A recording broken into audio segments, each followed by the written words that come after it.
batalhas mais difíceis de ultrapassar na luta contra a infertilidade é receber incontáveis nãos. São os negativos que a gente tenta administrar a cada exame e a cada tentativa. Hoje eu vou conversar com Lilian, que também, como eu, vivenciou alguns nãos nessa trajetória de realização do sonho de ser mãe.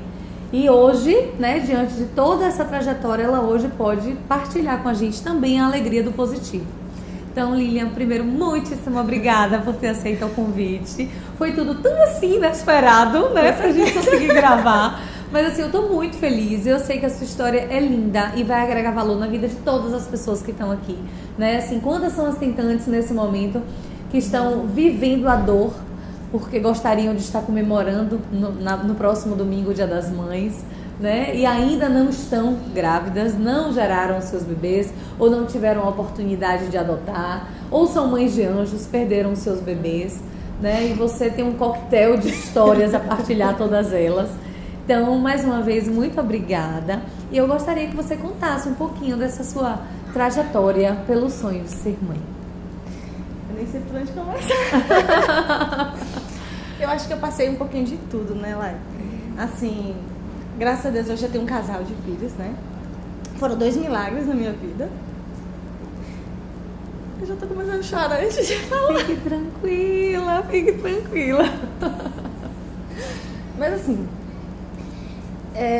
eu passei por muita coisa, né? Até chegar onde eu cheguei hoje, né? Lucas e Letícia tem uma diferença de idade grande, muita gente não sabe por quê, né? Mas de um pro outro foi muito difícil até chegar em Letícia. Lucas foi muito fácil, eu engravidei de Lucas bem rápido, mas foi uma gravidez bem difícil. Foi quando a gente estava começando a iniciar, assim, descobrir que eu teria vários problemas pela frente. Até então a gente não tinha essa noção do que eu ia passar até então, né?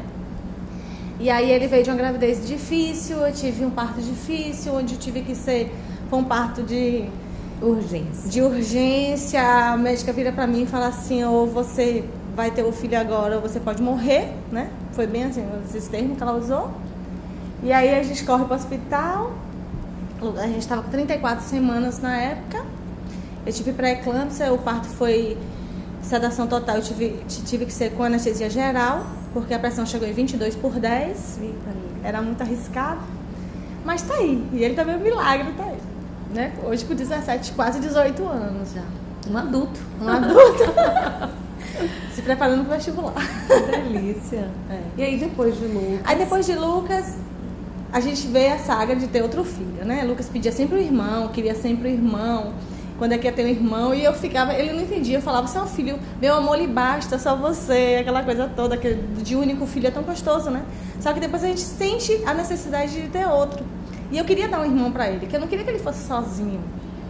E aí foi quando a gente começou a tentar ter outro filho. Aí foi quando veio as perdas, né? Eu perdi 2 bebês, o segundo foi mais difícil. E o segundo... primeiro você perdeu, você estava com quantas semanas? Foi logo no começo, eu descobri e perdi, entre 5 e 6 semanas, né? Só tive o positivo e em seguida já teve o sangramento normal. Mas precisou fazer curetagem? Não. Primeiro não. Aí da outra vez sim. Da outra vez eu já perdi com quase 5 meses, né? Eu tava com 16 semanas nessa faixa. Já dessa outra vez que eu engravidei, já tive problema para engravidar. Aí já tive uma dificuldade para engravidar. Aí já estava se descobrindo o que é que estava acontecendo, a gente não sabia por quê. Foi quando a médica começou a fazer uns exames, achando que descobriu que eu tinha uma trombofilia. Aí foi quando eu comecei a tomar o Clexane. E aí foi quando eu consegui engravidar e manter a gravidez até quase 4 meses e pouquinho, né?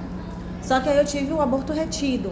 Que aí foi quando, depois que eu falei assim, não é possível que eu tenha só isso.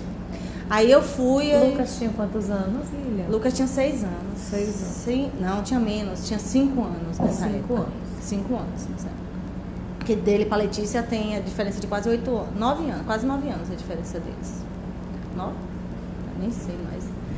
Não importa. Não vou fazer conta. Aí, ela... Acho que é 7 anos, 7, 8 anos. 8 anos. 8 anos a diferença, 7, 8 anos. Aí Lucas tinha 5, ele era pequenininho na época, quando eu perdi. que eu lembro que ele chorou muito, que a gente levou para ele ver o ultrassom, quando ele viu o bebezinho, ele ficou todo feliz. Quando foi da outra vez, o bebê já não estava mais vivo na barriga, foi terrível. Aí ele chorou bastante, ele sofreu muito. E aí junto, a gente sofre junto, né? Todo mundo sofre. Cria expectativa por ele e por vocês. Exatamente. É muita expectativa. E aí foi aquele sofrimento assim, conjunto, né? Todo mundo. Porque a gente esperava que ia dar certo. E de repente fala assim, poxa, no meio da gestação, não deu certo. Eu já tinha barriga, já me sentia grávida. E de repente você, poxa, acabou o sonho, acabou tudo. E aí foi quando eu falei assim, não é possível que eu tenha só isso. Foi quando eu fui buscar um especialista, que foi que me falaram de um médico em Campinas. Aí eu fui atrás. Foi quando eu descobri que eu tinha um problema imunológico, além da trombofilia. E aí, junto com esse médico de Campinas e um médico em Recife, que a gente conseguiu chegar ao diagnóstico que hoje eu tenho trombofilia e as células NK alteradas, que faz essa descompensação que o meu corpo rejeita a gravidez, né? E aí, pronto. Aí o diagnóstico estava pronto. E o diagnóstico pronto, e cadê a gravidez que não vinha, né? Aí foi quando... Aí começou as lutas e eu tentava engravidar e não conseguia engravidar. Depois dessa segunda perda, tive que fazer curetagem. Aí passou por aquele processo todo de sofrimento, né? Esperar agora para engravidar de novo. O médico deu 3 meses. Esperou 3 meses. Depois desses 3 meses que estava liberado, não engravidava. E não engravidava de jeito nenhum. Aí passou 7 meses. Aí eu falei, não, vou buscar um especialista em reprodução. Aí foi quando eu fui atrás. Aí ele falou, não, geralmente se busca depois de 1 ano. Eu falei, mas eu não quero esperar 1 ano para poder engravidar. Eu já esperei muito tempo. Você já tinha o diagnóstico? Já tinha o diagnóstico pronto. Né? Exatamente. Eu falei assim, tenho um diagnóstico aqui, eu tenho esses exames todos. Aí foi quando entrou o imunologista no meio, esse médico especialista em reprodução. E foi toda uma cadeia de médicos me acompanhando, né? E tinha até cardiologista no meio de tudo, porque era um processo. E aí a gravidez não vinha. E aí fomos, e agora? Pra onde é que a gente vai, né? Não engravidava de jeito nenhum, vamos fazer uma laparoscopia. Porque até então, ninguém se atentou que eu poderia ter endometriose. Aí o médico falou, não, por que não engravida? Todos os exames estão normais. No caso, normais na questão de engravidar. Sim, do que poderia te possibilitar. Tava tudo normal e tal, mas não engravidava. Aí foi quando eu fiz a videolaparoscopia. Aí na videolaparoscopia deu a endometriose grau 2 e tinha uma trompa obstruída. Aí eu falei, pronto. Então, descobri o problema que eu não engravidava. Agora eu vou engravidar, né? Quem disse? Mais uma maratona. Mais uma maratona. E aí, só que todas as vezes que eu tentava, aí o médico falou, pronto, agora tá tudo limpinho, tudo pronto para vir um bebê. Só que, como tá tudo pronto para vir o bebê, vamos agora fazer as tentativas corretas, como fazer a medicação certa, já todas as preparações. Eu tinha que tomar o Clexane antes, durante todo o processo e depois. Tanto nas tentativas também. E tinha a imunoglobulina também, para poder o meu corpo não rejeitar o bebê, né? Tinha todo esse processo. Aí, nesse caso, aí foi quando começou a maratona de não engravidar. Aí tinha aquele, você sabe, todo o preparativo que é, né? A gente faz aquelas injeções, as ultrassons seriadas, coisas programadas. Aí chegava aquela bela data do positivo. Cadê? Gente, tinha época que nem dava tempo a menstruação vinha antes da data. E aí era um desespero. Eu entrava no quarto e chorava dia e noite. Porque eu não conseguia aceitar, eu não aceitava aquilo ali, eu não aceitava. Eu falei assim, meu Deus, como é que agora? Eu sei tudo que pode acontecer e por que não engravido? Eu tava tudo normal, não engravido. Aí o povo dizia o quê? Era a sua cabeça. Relaxa que engravida. Relaxa que engravida. Se as pessoas soubessem o quanto que dói a gente ouvir isso, elas não nos davam esse conselho, né? Não, eu acho que ninguém deveria dar conselho nenhum. Porque cada conselho... Não, e o povo dizia assim, pra que você tá nessa loucura toda de engravidez? Você já tem Lucas, como se você já tem lhe basta, não precisa mais não precisa mais filho. Mas eu queria ter outro filho, eu queria passar pela experiência. E o povo não entendia. A minha família, eu fazia tudo escondido. Porque quando o povo dizia, quando descobria que eu estava fazendo um tratamento, ou que estava fazendo alguma coisa, lá vem você. Pra que isso? Pra que você vai passar por tudo isso? Pra que passar por essa dor toda? Tipo assim, não precisava. Só que ninguém sabia o que eu tava sentindo. Ninguém queria saber o que eu queria. Ninguém queria saber o meu desejo de ter outro filho ou não. Um filho pra mim não me bastava. Eu queria outro, eu queria outros, né? Mas só que ninguém entende isso. Ninguém entende. Eu costumo dizer muito assim que só quem entende de fato essa busca incessante por um filho é quem já viveu esse outro lado. Né? Ainda esses dias eu estava conversando com uma pessoa muito especial que está vivenciando a dor da infertilidade. E eu dizia justamente isso para ela, assim, o quanto que dói a gente desejar o apoio de alguém e a gente não tem. Eu queria o apoio da minha mãe, eu não tinha. Eu não tinha o apoio da minha mãe. Porque ela era a primeira a dizer que não precisava. Mas depois eu entendi, sabe? Por excesso de amor, por medo do ela seu medo sofrimento. Exato. Ela dizia exatamente, eu tinha medo de você morrer. Porque assim, eu quase morri no parto de Lucas. Aí ela dizia isso, o que podia acontecer com você? A gente não sabia. Né? Porque tudo, como o médico dizia, você era uma caixinha de surpresa. A gente não sabia o que podia acontecer com você, né? Então, assim, cada negativo era frustrante. Era a pior dor do mundo. Eu não sei se... E, assim, a perda do bebê foi terrível. E não engravidar, eu não sei dizer o que era pior. Quem foi que esteve com você durante esse processo? Meu marido. Só eu. E muitas vezes também que ele achava assim, e às vezes também eu achava que ele não tava. Tipo na mesma assim, frequência, na né? mesma frequência. Porque ao mesmo tempo que ele queria, era ao mesmo tempo que não queria. Tipo assim, parece que era uma busca só minha. Eu me sentia muito solitária. Sabe onde é que eu encontrava apoio? Em mulheres tentantes do mesmo jeito que eu. A gente falava que a gente era as loucas tentantes. Não sei se tu já ouviu falar de um site que tem na internet, é Family. Não sei se existe ainda. E é tanto que até hoje eu tenho amigas dessa época, da época que a gente tentava, e tinha esse grupo. A gente tem grupo até hoje. Hoje a gente está no grupo do WhatsApp. A gente se fala até hoje, a gente fala mamães e bebês, né, daquela época. Os nossos filhos já vão fazer 9 anos. E a gente é amiga desde a barriga, desde a época de tentantes, que a gente se fala. Muitos já têm 2 filhos. Engraçado, né? Que assim, você acaba partilhando, então, de que você teve o apoio do seu esposo, né?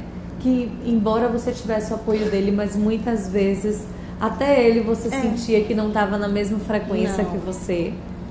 Mas que onde você conseguiu o abraço que você precisava, o acolhimento que você precisava, foi através das redes sociais. Foi. Né? Mas foi com mesmo. Pessoas desconhecidas. Que eram desconhecidas, mas que estavam lutando pelo forma. interesse em comum, né? Que era a realização do sonho de ter um bebê. Exatamente. Né? E que fantástico isso, né? Assim, a gente partilhava das mesmas coisas. Na minha época de tentante, eu não tive com quem partilhar. Eu lembro que quando eu estava nessa busca de diagnóstico, no consultório médico, uma pessoa que acabou se tornando muito próxima foi quem partilhou comigo o que estava vivendo. Então, assim, naquele momento, eu só tinha ela que entendia aquela dor, aquele sofrimento, aquela expectativa, né? E nós engravidamos num período muito próximo. Então, a gente acabou curtindo muito esse processo de tentativa e a comemoração da realização desse sonho, né? Mas como é uma caminhada solitária? Demais. Como dói, assim, todas as pessoas que vivenciam essa luta de tentante, elas vivenciam experiências pessoais. Né? A minha dor não é a sua dor, mas a gente entende a dor do outro. Porque a gente sabe como é criar uma expectativa por aquele bebê e ele não chegar. Não chega. Então, como era pra você? Eu costumo até usar esse termo mesmo, assim, era o luto pelo bebê que não chegava. Porque a gente já ficava na pretensão. Quantas e quantas vezes eu particularmente fiz exames antes da data? Não, todo mundo faz, né? Já fez teste de ovulação? Testes de farmácia, às vezes eu dizia assim, não, esse daqui não deve ter, já é um deixava falso em casa. negativo. Eu vou comprar um outro pra poder ver se, né? Então, isso assim, tá errado. a gente fica nessa expectativa, nessa luta incessante de ter um apoio, de ter um positivo. E como dói esse negativo. Demais. O tempo, em contrapartida, é muito cruel, porque a gente precisa esperar pelo menos 30 dias dentro desse processo, né? Até que ovule, quem ovula, né? Então, assim, que ovule novamente. Eu tinha ciclos anovulatórios, então aquilo pra mim era torturante. Mas você cria uma expectativa da menstruação chegar, de você começar tudo de novo, e tudo contar de aqueles novo. dias. Eu tinha aqueles cálculos, aquelas coisas que tinha na internet, né? Naquela época tinha tudo isso, ainda tem. Hoje tá mais fácil ainda, tem no celular. Eu falo, hoje tá tudo tão mais fácil. Então, mais fácil. É. E assim, uma outra coisa significativa é, hoje você é mãe de 2. Você tem Lucas, que tem Quase 18. 18, e a sua menina tem quantos anos? 8 anos. E hoje você fala desse universo ainda emocionada, né? O quanto que isso marca e quanto que isso toca. Demais. Acho que vai tocar a vida inteira. Porque foi um período que Tem uma época da minha vida, eu já trabalhei muito na terapia, que eu simplesmente quis apagar. Porque era uma dor tão grande que eu não conseguia mensurar e ninguém consegue entender, né? Assim, às vezes eu pensava assim que eu estava enlouquecendo, mas ninguém entende o que é que a gente passa. Ninguém entende. Às vezes a gente pensa assim, eu cheguei a tomar antidepressivo em certa época, porque eu chegava a pirar mesmo. Eu chegava assim, sabe? De dar louca mesmo. E assim, a gente está passando por tantas fases dentro desse processo, né? Porque o negativo, ele traz uma carga de Turbilhão de culpa emoção, inconsciente A gente à sente mulher. nada. Né? Porque assim, poxa, eu não estou engravidando. E as pessoas não cobram do companheiro, Cobra cobram da gente. mulher. É. Não, e o pior de tudo é a cobrança. Você não vai ter outro filho? Ninguém sabe ali o que é que eu tô passando. Ninguém sabe o que é que a gente estava passando até chegar até ali. Mas todo mundo cobrava. Você não vai dar um irmão pra Lucas? Lucas vai ser filho único. Eu falei, não, Lucas vai ser filho único. Eu sempre dizia isso. Mas mentira. Ali no meu interior eu tava ali, ó, me doendo, morrendo por dentro. Louca pra dizer assim, não, eu tô louca pra dar um irmão pra ele. Só que eu não tô conseguindo. Só que ninguém entende isso, né? Ninguém consegue entender. Como vocês sabem, esse é o terceiro vídeo da nossa série do Dia das Mães. E para realizarmos essas conversas incríveis, nós estamos contando com um parceiro muito especial, o Laboratório Lab Checkup. Sabemos que no processo da gravidez, seja ele indicado, né, ou iniciado por um grau de infertilidade ou não, mas nós temos que passar por uma série de exames e que é bom ter um local de confiança para que a gente possa realizar eles, não é mesmo? Então, o pessoal do Lab Checkup é extremamente preparado para lidar com diversos tipos de exames, sejam eles laboratoriais, como o beta, né? Esse exame que a gente espera tanto ter o positivo, como também os exames de imagem, que são as ultrassonografias tradicionais do pré-natal e as ultrassons morfológicas. Eles possuem 40 unidades, estão em 5 cidades e é o número 1 da Bahia. Para facilitar, eu vou pedir para que vocês entrem em contato com eles, vou deixar aqui embaixo no site os locais onde eles possuem as unidades, redes sociais, e eu tenho certeza de que vocês serão muito bem recebidos por todo o pessoal e toda a equipe do Lab Checkup e que vai fazer o possível para tornar os exames de vocês um momento único e especial. Lilian, eu sei que essa trajetória de busca de diagnóstico é dolorosa, mas em contrapartida a gente tem um conforto quando a gente se depara com algum diagnóstico que dá uma luzinha assim de não, agora eu encontrei o caminho e eu vou conseguir realizar o sonho da maternidade. Verdade. Você contou pra gente aqui um turbilhão de situações, né? Assim, a trombofilia, a endometriose, a obstrução em uma das trompas, Células NK as células NK alteradas. alteradas. Então, como foi pra você ir se deparando com cada obstáculo desse que aparecia nessa trajetória para Olha, você? por incrível que pareça, Alaine, cada obstáculo desse parece que me dava uma luz. Porque assim, me dizia assim, pelo menos eu tô no caminho. Como se eu estivesse encontrando o caminho, sabe? Uhum. Tipo assim, agora eu vou ter respostas. Agora eu tenho um porquê. Agora eu tenho por onde caminhar. Agora eu tenho assim, onde eu devo seguir, né? Até então, que quando eu descobri tudo isso, eu falei, pronto, agora o diagnóstico tá fechado. Então agora vamos partir. Que é o plano B, ter meu filho, né? Vamos ter. E foi aí que eu falei assim, não, agora já tá tudo certinho, agora eu vou engravidar. Quem disse? Se fosse tão fácil. Parece, né? Fórmula matemática. Não, e aí o médico dizia, eu falei assim, tá tudo limpinho, tá tudo bonitinho, e por que você não engravida? E onde era que você encontrava força a cada negativo para continuar buscando o seu positivo? Não sei. Eu acho que eu rezava tanto, pedia tanto a Deus, pedia tanto a Nossa Senhora. Eu me apeguei muito a Nossa Senhora, sério mesmo. Não sei se você é católica, mas eu sou. E eu me encontrava força com Deus. Era só neles. Só. Porque assim, eu rezava e pedia muito a Nossa Senhora. Tanto que quando a Letícia nasceu, eu fui em Aparecida. E fui agradecer a vida dela. Porque quando eu entrei na sala de parto, eu falei assim, minha mãezinha, eu entrego minha vida a você. Porque eu estava entrando e não sabia se eu ia sair. Né? Diante de tudo que eu passei, não sabia se ela ia nascer, né? De toda a situação que eu estava passando. Eu já estava internada há quase um mês, já estava no hospital quando ela nasceu, né? Então, assim, foi uma gravidez bem complicadinha. Que até então, né? A gente nem chegou na gravidez, mas até chegar na gravidez, aí quando chegou na gravidez foi que descobriu que o problema não seria só chegar na gravidez, o problema foi bem maior depois. Manter a gestação. Com quantas semanas você precisou ficar acamado? Porque foram vários problemas. Deixa eu ver, na gravidez de Letícia, deixa eu voltar bem assim no comecinho. Foram várias coisas. Eu sempre tive problema desde o comecinho. Mas eu só tive uma gravidez tranquila durante 3 meses. 3 meses não, porque eu passei 3 meses vomitando. Eu tive aquele hiper... que o médico queria me internar, porque eu vomitava sem parar. Eu emagreci horrores, porque eu enjoava muito, né? E aí eu ficava sem força, só enjoando pra caramba. Quase 4 meses, assim. Aí o médico falou, não, quando passar os enjoos vai ser bom. Isso é porque tem muito hormônio na gravidez, tá muito bem, tá tudo saudável. Eu falei, que ótimo.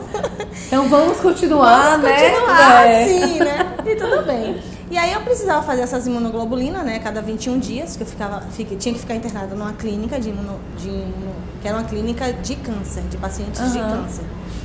E era horrível pra mim. Imagina eu, grávida, numa situação completamente diferente e me deparava às vezes com crianças fazendo quimioterapia. E aí eu falava assim, gente, eu não quero... Aí eu sempre ficava internada no apartamento, mas era difícil. Eu tinha que ver aquela situação. Mas eu tinha que passar por isso pela minha filha, né? E aí, lá vamos lá, nós. Aí eu falei, a cada 21 dias eu tinha que ficar internada. Eu ficava lá nessa clínica. Não pode falar o nome, né? Aí eu ficava internada lá pra fazer essa imunoglobulina, né? E o Clexane todos os dias. Teve época que eu tinha que tomar 2 vezes no dia, porque teve que aumentar a dose. Tudo era questão assim, tudo era muito bem programado. Eu fazia exames a cada 15 dias. Eu era uma grávida que eu me furava quase todas as semanas, eu tinha que ser furada, né? Ultrassons, o povo fala hoje em dia, pra que ultrassom toda semana? Eu fazia ultrassom toda semana, porque minha gravidez foi diferente. Então, assim, cada caso é um caso, né? Então, assim, já foi difícil engravidar, e manter foi bem complicadinho. E aí, quando eu comecei a ter problema, acho que com 5 meses, acho que 20 semanas, foi logo depois que quando a médica parou a imunoglobulina, né? Aí foi quando começou a vir um monte de problemas. Aí foi quando toda hora eu ia para o hospital. Eu passava mais tempo no hospital do que em casa. Aí ficava 3 dias no hospital, voltava para casa, aí voltava para o hospital e ia passear no hospital. Mas sim, de repouso absoluto. Repouso absoluto. Laiane, essa parte era a pior, porque eu olhava para a barriga, eu só ficava assim pensando assim, meu Deus, se ela tá se mexendo, sabe aquela expectativa, ela vai nascer, e o medo de perder, né? Eu fazia tudo direitinho, e aquele medo. Se eu saísse do meu quarto e ia para a cozinha, eu tinha contração fortíssimas que eu não conseguia andar direito. E eu tinha que ficar na cama. Às vezes tinha vezes que eu não podia nem tomar banho, tinha que tomar banho sentada. No leito. Tomar banho no leito. Foi uma situação bem difícil, foi uma gravidez bem complicada. Então, a partir dos 5 meses de Letícia, você ficou hospitalizada. Ficava em casa ou hospital. Revezando o repouso do lugar, o casa hospital. O casa hospital. E ela nasceu com? 33. 33 semanas. Guerreirinha. E tá aí hoje. Perto de fazer 9 anos. Que delícia. Uma mocinha já. Uma mocinha. E o que é que você poderia, Lilian, assim, diante de tudo que você passou, né? De todas essas recordações que você foi movida agora a acabar recordando, que às vezes a gente faz questão de não lembrar, para não remeter a todo esse sofrimento. Mas pensando que do outro lado tem alguém que tá passando por tantas isso, outras mulheres, né, que estão nessa luta incessante pela realização desse sonho de ter um bebê, na busca todo mês pelo positivo, o quanto que é difícil lidar com o negativo. O que você poderia dizer para essas mulheres? Eu faria tudo de novo. Eu passaria por cada sofrimento, cada lágrima, eu faria tudo de novo. Todo mundo fala, você é louca? Eu falei, sou. Se tivesse que passar por tudo de novo, eu faria. Aqueles exames horríveis, aqueles exames... Você já fez aquele hitrossalpingografia? Hitrossalpingografia. Que pra mim foi o pior. Eu saí, eu não sabia como era o exame. Todo mundo teme esse exame. Eu saí desse exame, eu fui sozinha, eu não sabia como era. Eu bati o carro depois saí, porque era tanta dor, que quando eu saí, eu saí ligando pro meu marido, vem me buscar. Ele disse que não tinha como buscar, eu saí dirigindo igual uma louca, eu saí e bati o carro. E fui acabar onde ele estava. Eu falei, agora me leve pra casa que eu não aguento dirigir. As pessoas temem muito. Foi horrível. Pra mim foi muito dolorido porque eu tava com a tromba obstruída. Então o líquido não passou. E aí foi muita dor. E como você poderia encorajar todas essas mulheres a não desistirem do sonho da maternidade? Como é que eu encorajo? É que o resultado depois é tão lindo, né? O esforço vale a pena. O esforço vale a pena. Tudo vale a pena. Quando a gente vê o resultado, e assim, diante de tudo que eu passei, eu falo que cada minuto desse mundo valeu a pena. Tudo valeu a pena. E eu faria tudo de novo. Ai, que delícia. Amei conversar com você. Deixa eu te dar um abraço. Obrigada por partilhar essa história linda. Assim, eu sei o quanto de que é desafiador a gente voltar às lembranças e a falar. Mas por outro lado... Acho que eu nunca falei tanto assim, sabia?